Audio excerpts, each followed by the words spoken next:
Hi there guys, got a new video here for you today. What we're going to be doing is cutting down the liner. Now in the previous video I said we'd be cutting down the liner, making the supports and doing the transfer bolt.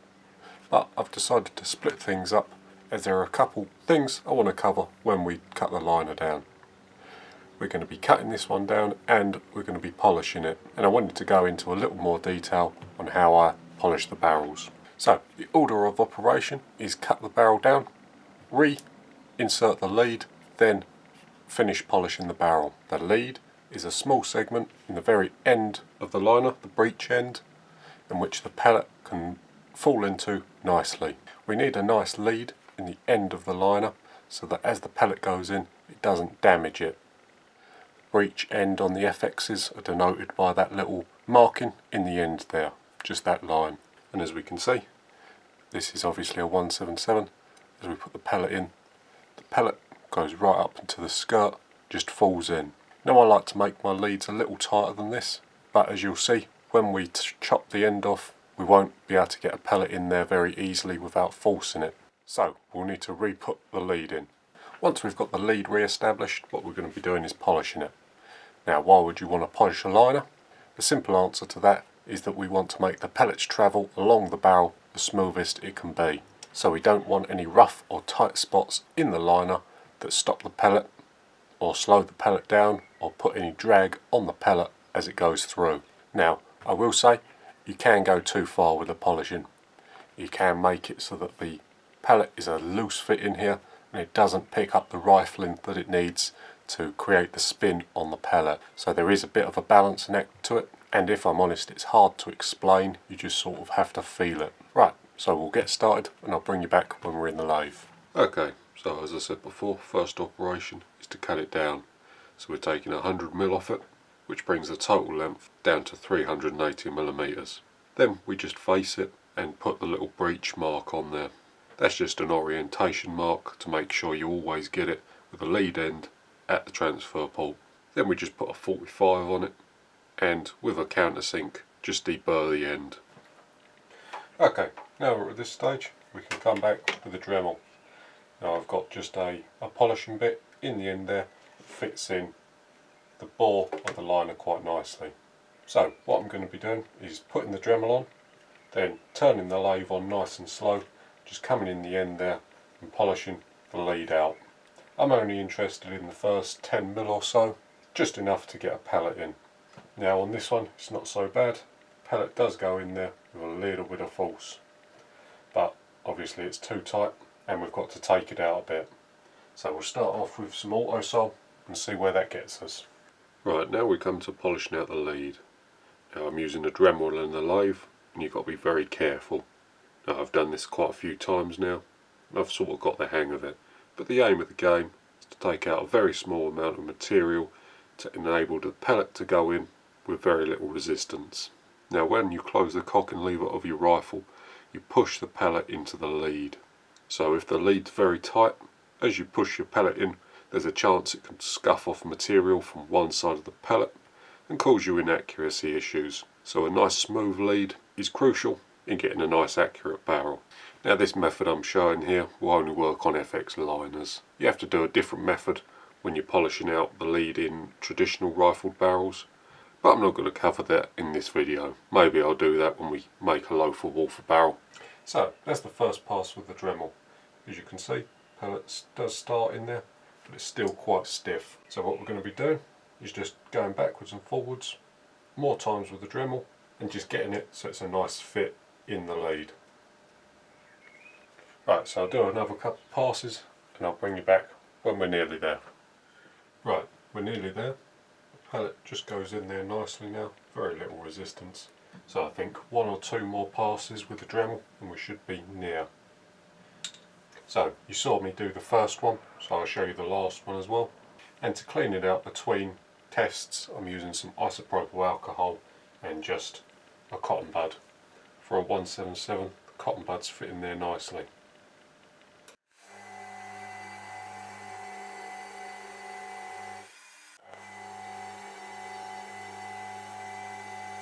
Right, so I think that was the last pass. I think we're finally where we want to be, ahead of the pellet.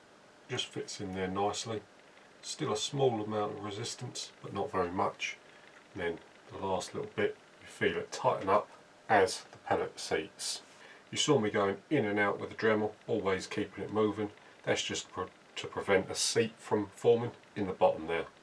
You don't want to polish the lead out, but only down to a step. You want to keep it nice and gradual so that the pellet's tapered in to the bore.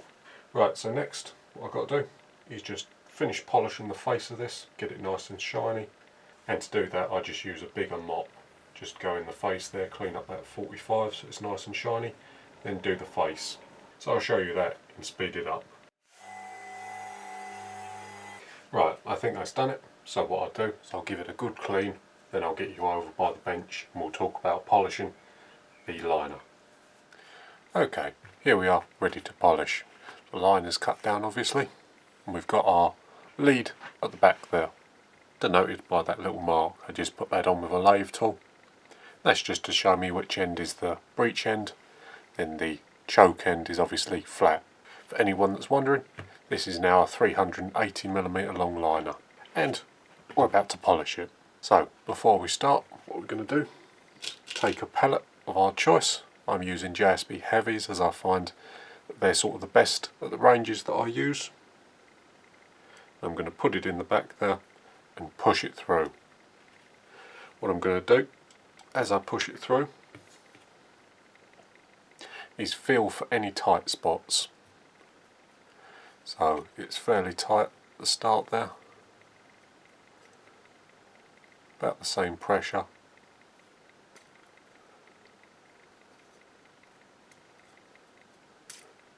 Then it loosens up just before it hits the choke.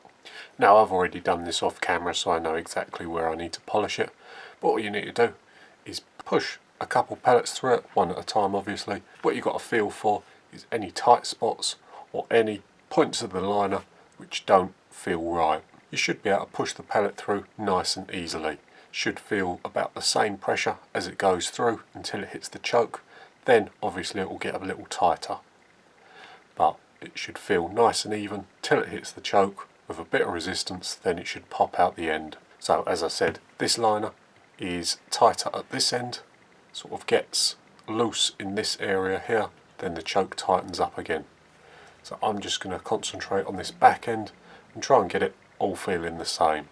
To do this, I'm going to be using the shoelace method. As you can see there, 2 knots spaced about 20mm apart, and these knots are nice and tight in the liner. So what I'm going to do is pull the string through the liner, add some auto sole in between these 2 knots, so in this area here, a good amount, then pull it through the liner and polish any points that feel tight. So to hold the liner, I'm going to just put it in the vise with some aluminium jaws on it, so some nice soft jaws as to not mark the outside. I won't need to grip it super tight. Right, so we're all set up in the vise. As you can see, we've got a little loop at each end for my finger to go through, and with some electrical tape I've just marked where the knots are in the barrel, so I know I can't come too far more this way as the knots will come out this end. So we'll just go back and forward with some auto sole and just polish away. So that's the stuff we're using, auto sole, metal polish. A couple of good dabs, just spread it around the knots. Right, now we're just going to pull it backwards and forwards, concentrating mainly on this back half of the barrel. Right, so I'm just moving the knots back and forward in the liner, concentrating mainly on the back end. Just going back and forward at a nice steady pace. Just first concentrating on the area where it's a bit tight, then moving through the whole liner to even everything up. Now, I haven't found there's a specific barrel tightness that works well. It shouldn't be super tight, but obviously it can't be very loose either. And honestly, it depends on the rifle. Some rifles a tight barrel doesn't matter, and others will hate a tight barrel and much prefer a loose one. But I've found, as long as the barrel's nice and even, that it works extremely well. Now, I've done a few of these, so I sort of know how much to go back and forward and how much material I'm taking off. But if this is your first time doing it, then just go slow. You can always take more material out, but you can't put material back. Right, so that's had a look back and forward now. So we'll take the rope out, give it a good clean through and see what difference it made. Okay, so I've given the liner a really good clean now. Put a good dozen pull through patches through it, loads of isopropyl alcohol and got all the grit out. It's really important that you do that, otherwise you'll get false readings when you go to push your pellet through. So I'm quite happy now. It might require a little more at this end, but it's 10 times better than it was. So we push the pellet in nice and easily in the lead, small amount of resistance, and then as we use our push through we can feel at this end it's just a tad tight still, but as soon as we get sort of 50mm in, it's a nice smooth even push till we reach the choke. Choke tightens up a bit, then we give it that last little bit and it comes out. Don't know how well the camera's going to pick that up, but that's the pellet we just pushed through there, and it looks really quite nice. No major marks on it. The polygon barrels always look a bit weird, especially the FX ones, but it's a nice even marking across it. No swaging of the pellet, and certainly no damage. So I'm really happy with that. Okay then, this is going to be the final pass through. So we're going to concentrate on this first 50mm first, then we're going to do a couple all the way through. Both knots are in. I'm just going to go back and forward slightly, just to get rid of that last little tight spot.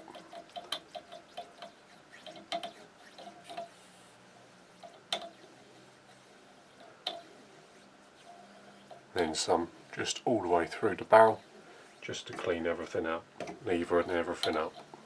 Right, I think that's going to do, so I'll give it a clean, push a pellet through, then I'll see you at the bench. Right, that's about it for polishing. Now I'm really happy with the way this turned out. Pellets are pushing out the end very nicely, and as you push a pellet through it feels very even, which is the main aim of polishing the barrel. You're not really going for a specific tightness or looseness, it's more that it's even along the whole barrel. I'm not sure if the camera's going to pick this up, but I've got a few pellets here that I want to give you a good close-up on. Now this one, what I'm pointing to at the moment, is one that we done at the very end, and this one here is one we done before. Now I'm not sure if the camera's going to pick it up right or not, but this one, the one we done before, around the head of the pellet has a lead skirt drag. So there's a slight amount of lead that's being dragged off the side of the pellet. Now that's not good. The barrel shouldn't drag any material off the pellet. If it does, it means the barrel's too tight, or maybe just the choke. The one we've done after this one, I'm pointing to at the moment, doesn't have that. What it does have is flat marks around the pellet. The FXs are sort of a hybrid polygon, and they don't leave traditional rifling marks. So what we've got here is just slight flats off the side of the pellet, which is the main thing. We won't be able to tell how well it works until we go to shoot it. However, I've got high hopes for it. So that's going to be about it for this one, guys. I just want to leave you with some quick thoughts. If you haven't ever polished a barrel or a liner before, it's not a problem, but you just need to go slow. Just do a couple passes, take it out, clean it, test it with a pellet, and just keep going through that cycle. It's going to take you a little while to get it right, but you can always polish it a little more, but you can't take any of that polishing back. Secondly, don't go any more aggressive than Autosol. You don't want to be using valve lapping compound in here or any sort of more abrasive paste than that. Autosol's perfect. It takes enough material off to be useful, but doesn't take too much as to be too aggressive. And finally, all rifles are different. Some, polishing the barrel will make a huge difference, others it won't make any difference at all. But polishing a liner is just one of the many things I do to the FXs to make them just a little bit better. And I haven't polished a liner and it's been worse yet. So take that as what you will. Right then guys, that's going to be it for this one. So thanks for watching, and I'll see you in the next one.